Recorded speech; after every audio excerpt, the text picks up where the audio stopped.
Kidney వ్యాధి పట్ల ప్రజలు అప్రమత్తంగా ఉండాలని పిలుపునిచ్చారు. గురువారం ప్రపంచ కిడ్నీ దినోత్సవం సందర్భంగా జీజీహెచ్ వద్ద జెండా ఊపి ర్యాలీని ఆయన ప్రారంభించారు. ర్యాలీలో ఆయన పాల్గొన్నారు. ఈ సందర్భంగా ఆయన మాట్లాడుతూ ప్రభుత్వం ఇప్పటికే జిల్లాలో డయాలసిస్ కేంద్రాలను ప్రభుత్వం ఏర్పాటు చేసిందన్నారు. మరో 5 డయాలసిస్ యూనిట్లను ప్రభుత్వం మంజూరు చేయనున్నట్లు వివరించారు. పలాసలో కిడ్నీ పరిశోధన కేంద్రం ఉన్నట్లు చెప్పారు.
ఆల్రెడీ ప్రభుత్వ ఆదేశ ప్రకారం వాళ్ళు కూడా రీసెర్చ్ ఎర్లీ డిటెక్షన్ రీసెర్చ్ కోసం కావాలి అనేసి యూనివర్సిటీలో టైఅప్ చేస్తున్నారు.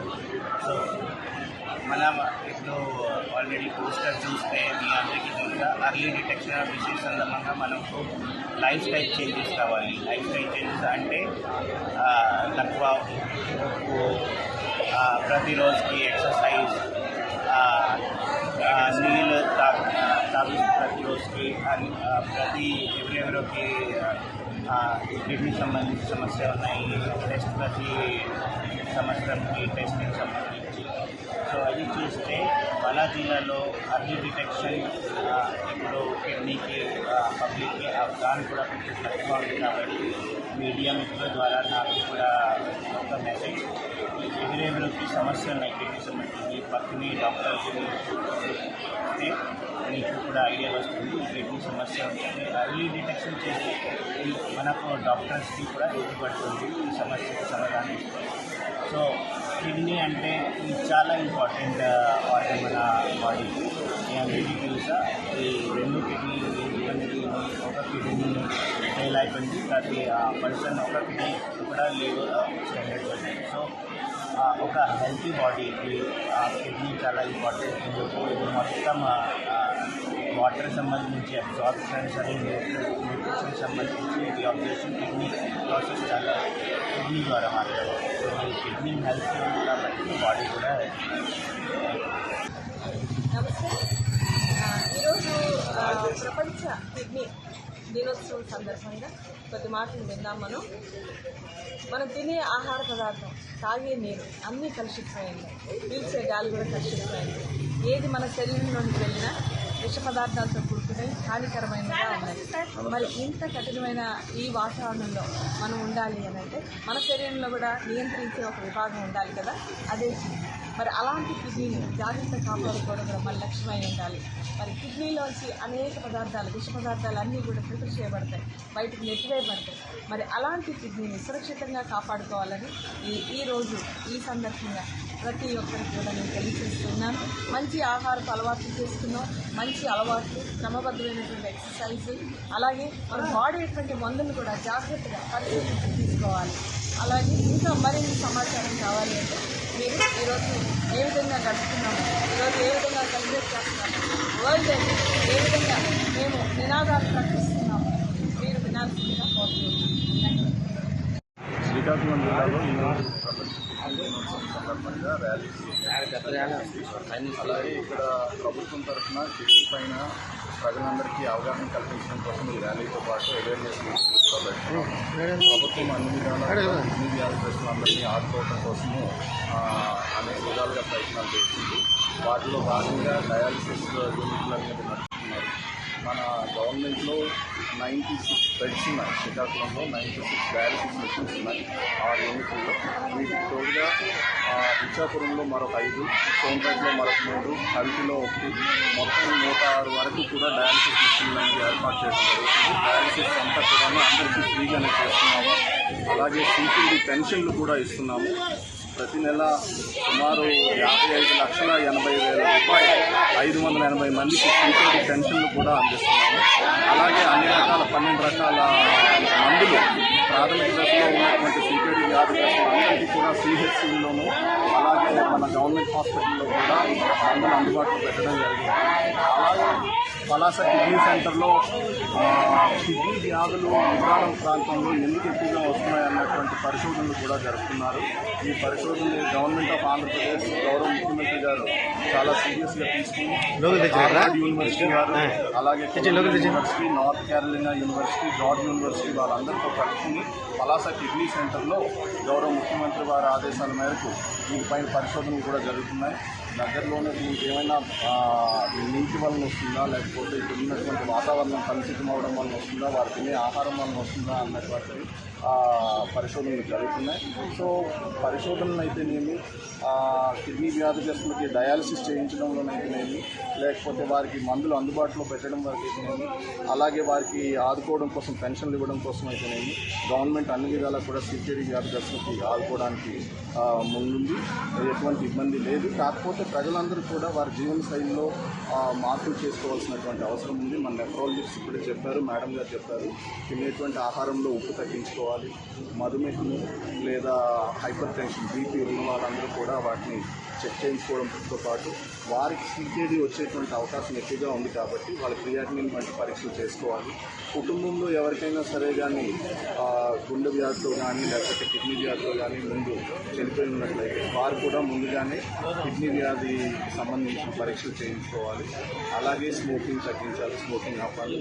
ఇలాంటి చిన్న చిన్న సలహాలు, సూచనలు డాక్టర్లు ఇస్తున్నటువంటి తీసుకున్నట్లయితే మనం సీకేడీని సమర్థవంతంగా ఎదుర్కొనేటువంటి అవకాశం.